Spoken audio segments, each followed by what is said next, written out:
welcome to Turn the Page, the official podcast of the Syosset Public Library.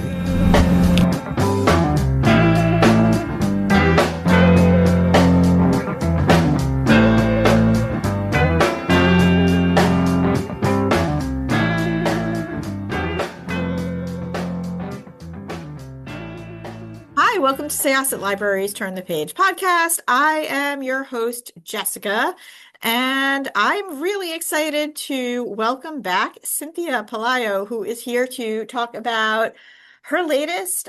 It's definitely horror, uh, absolutely 110%. I suppose some might call it dark fantasy, but I'm calling it straight up horror. And it is a retelling, or not really a retelling, almost like it's it's based on Peter Pan. Like Peter Pan is the basis of the story, but it's more like what really happened and then what the fallout of what happened was. And it was really great. I've heard it described almost as like an It type story. Which I definitely get when I was reading it. I'm like, okay, I see where that's coming from. But aside from that comparison and the Peter Pan base story, it is very much its own thing. And it was great. So, Cynthia, thank you so much. Welcome. Thank you. Well, thank you for having me on again, and it's always wonderful to speak to you. And thank you for all of those nice words. Well, thank you for writing the book. So, why don't you talk to us a little bit about It Came from Neverland and when you started writing the book? Sure. So, it came from Neverland. It started. I mean, I've always loved Peter Pan. I remember the Disney version. I also remember Hook, the Robin Williams adaptation. Which is one of my absolute favorite movies of all time. Gosh, I love that movie. I can still watch it and cry. I like when went back and I did like research for this, I went back and I rewatched it and I'm just like sobbing We because had Rufio on the podcast. Dante Bosco. Yeah, we did. Real like back like early on, he was, I think, the first non-Syosset born celebrity that we had on. And we weren't doing, for those who don't know how we do things here on Turn the Page, we like to keep video on for the conversation because it's always good to see the person you're talking to. But we don't use it, obviously, because you listen to Turn the Page and you know this, we don't use it for the actual, output for what we publish. Back in those days, though, we didn't use video at all, and this was one of the first times we did a Skype recording. And I'm really glad because if I saw him, I'm sorry, I would have thrown up. I would have been so nervous. He was the nicest person, but yes, Hook was like one of those movies that is a core memory for me because I saw that movie in the same theater that I saw The Princess Bride in, and it was this beautiful theater that no longer exists. I think it's a gym now, not too far from the library. It had a balcony and curtains, and it was so wonderful. And even though I knew the story of Peter Pan only through Disney, this was a darker story, but it's certainly not as dark as yours. yeah, it was, there is an edge to that film, the Robin Williams adaptation, because it's, you know, and for those that haven't seen it, I don't want to spoil it, but if you haven't seen it, you should watch it. It's fantastic. It's like my favorite adaptation to screen. And it's essentially, I will mention like, this is a career dad who's just like stuck in his life and is ignoring his family. And there's like a lot of ache around that as well. But I just love that version. And I love that we got to see what happens to Peter Pan in a different reality. And I always kind of had in the back of my mind, like, I've always been fascinated with Wendy, and Wendy was always positioned like this motherly type figure. And I went back, I reread Peter and Wendy, I reread the play, I reread Little White Bird, where J.M. Barrie originally mentioned Peter Pan. And the promise is come away with me to Neverland and you will live forever and you'll never grow up. But Wendy gets there and she's becomes their mother and she's mending clothes and they're all out there on adventure. And so how fantastical is this, right? Like what is that experience for her? So I really wanted to write about what she saw, what she experienced. And in the J.M. Barrie version, if you read it, there it is pretty dark. And there is a line that I have quoted on social media, not in the book, in which J.M. Barrie says something to the effect, and I'll find the quote, that, when Peter tires of them, he thins them out. So it's even mentioned in the J.M. Barrie version that Peter does away with these young children. So I wanted to take that, expand that, write about what Wendy saw, and then write about Wendy in her early adulthood. And it was really terrifying. And you also write about John and Michael. There's so many allusions to things in the book and in the movies that we would recognize, and I guess the play, but they're sort of askew in a really good, unsettling way. The idea of a crow and crowing and and shadows, and just the whole dichotomy of these pirates versus these kids. And again, unrelated necessarily to the book, but to the line that you had mentioned, it's actually quite disturbing too, because when you know about the voice of Peter Pan in Disney, when he grew up, he was treated really badly by the company that elevated him to that. So I suppose that could be an allegory for being thinned out as well, being a child actor. But Peter doesn't physically show up for a lot of the book, but that doesn't mean that his presence isn't very heavy. And Wendy, her trauma is almost like his presence incarnate. And you did such a good job of building that. The whole full story and what their relationship actually was. And there's other characters in it that I don't want to mention because I really liked them and I want people to experience them for the first time like I did. But just the build and having that really tense, slow burn masterfully put into horror. How did that work for you? How long did it take you to write this?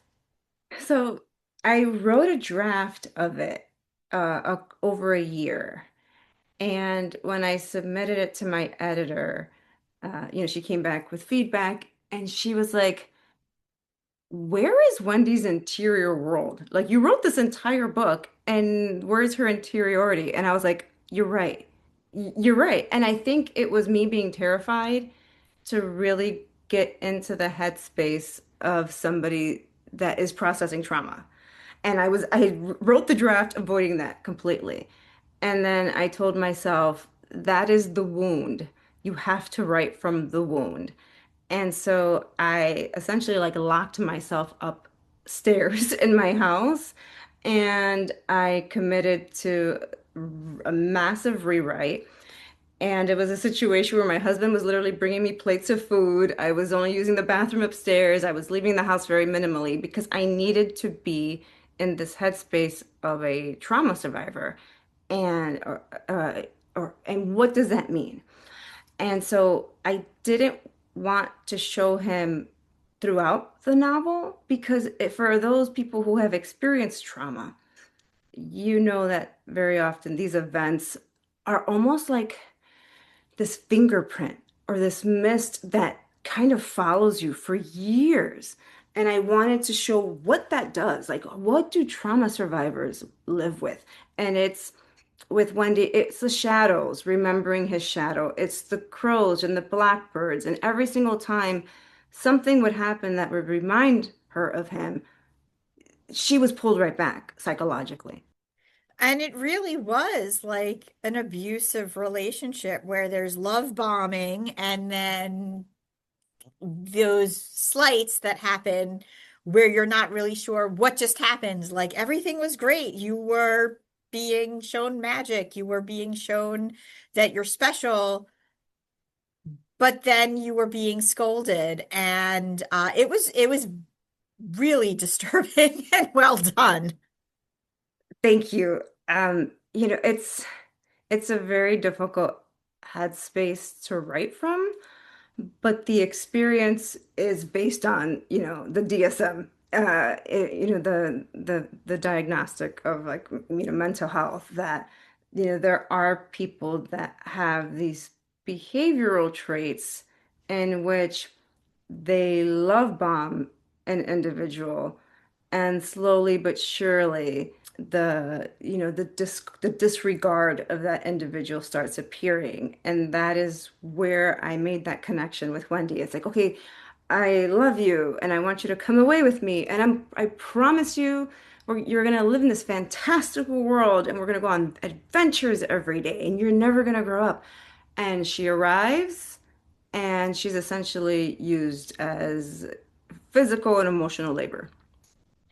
And she real and like the other thing is like even like when it's like not the physical and emotional labor for Peter, but also like for these boys, and she cares so much about them. Like she deserves her own personage, but she really did love the Lost Boys. So it really hurt her when he hurt them too. And then there was like that whole aspect of like, well, what does this mean for my own brothers?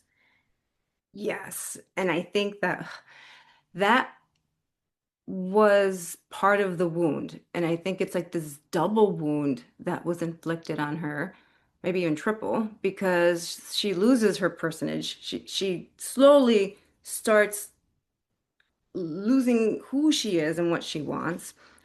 She loves these little boys, these beautiful, innocent children that they were duped as well. And then she sees her brothers, who the only reason they're in this position is because she was like, let's go. I trust this person. And I've literally delivered my brothers into the hands of my abuser as well. And so she had to make a very difficult choice on how to get out and who to save. You also delve into some fairy lore, which was a lot of fun. Do you want to talk a little bit about that without giving too many spoilers away?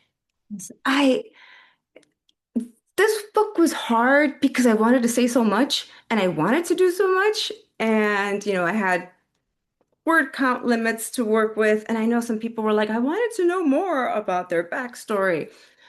But I really wanted to delve a little bit into fairy lore. I couldn't expand on it too much, but there is so much fascinating fairy lore within the specific region that I wrote about, from fairy rings to honey and bees and iron and salt. And so I was able to sprinkle a little bit of that throughout. In the first draft, it wasn't there. And in the second draft, I said, I need to make room for this amazing fairy lore. So there's a little bit of it. Not too much. I wish I could have done more. I wish I could have heightened one particular character. I alluded to one character based on a tree. I didn't think I had enough space to justify bringing that character out. I really also enjoyed this because, like again, it wasn't a retelling of a fairy tale, which it's so weird because it's like, does Peter Pan really qualify as a fairy tale? Because it's very modern, not really modern when we think about it, but compared to like Grimm's or, some of the other fairy tales that were collected, it is very modern. We know who the original author is. We know when it was first published. It doesn't have that ambiguity. But then again, it's like in the same sense as like a Hans Christian Andersen tale is a fairy tale. But this isn't so much a retelling as it is, it's something completely new. But as somebody who did work with previous lore and I guess essentially a fairy tale, for you, what is like the power of reading something old like that made anew? Oh, I just think these stories, many of these stories are stories that we grew up with, and they are foundational to us in the way in which we know how stories are constructed. And not just how stories are constructed, like beginning, middle, and many of us learn the rhythm of storytelling through fairy tales, but then also many of us learn about how to navigate the world and navigate relationships through fairy tales. We know warning signs to watch out for. We know what relationship types may seem insidious. We know to avoid dark forests late at night, and those are probably not great places to go, play alone. So I think fairy tales are wonderful because for a small child, they can communicate so much. And then for an adult, there's the familiarity aspect. And so when you take one of these stories and you adapt them, it's almost like revisiting with an old friend. And so you know who Peter Pan is, you know who these characters are. So it's just an exciting way to fall back into a story you're familiar with. Did you have a favorite part of writing this book? A favorite part of writing this book was a character that I introduced who is completely new and who is Wendy's lifeline in Neverland. And I think every single time I would write about Wendy and that character, I would start sobbing because I wanted her to have a good memory of Neverland. I didn't want it just to feel like this terrible, awful place. And that character gave her something that I think was priceless. Thank you so much. What are you working on now? You've always got something. You don't have to be specific, but give us a little preview. Oh, what I do have that I can mention, and then I can hint at something cool. Cool. I have an anthology that is coming out in September. It's called Something Followed Us Home. It's a anthology with Simon and Schuster Atria that I edited. It includes Mariana Enriquez, Isabel Cañas, Agustina Bastarrica, and it's Latin American horror stories. And what I'm working on next, I'm going to hold a book up, and the book is a hint. Ooh, I can't tell anybody what it is, but I can say it's a good one. So that will be out in 2027. So that's the hint to that. What I'm adapting or expanding there. Yeah. Awesome. Well, hopefully we will be able to chat about it. Awesome. This was so much fun. Thank you so much. I love talking about fairy tales and I love talking about this story. Oh, thank you so much. Well, once again, this was Jessica with Syosset Libraries Turn the Page podcast. Check out It Came from Neverland. It is a really good one and definitely up there in my expanded fairy tale list of favorites. Thank you. We are going to close this chapter of Turn the Page. It's time to close this chapter of Turn the Page. Join us for the next episode.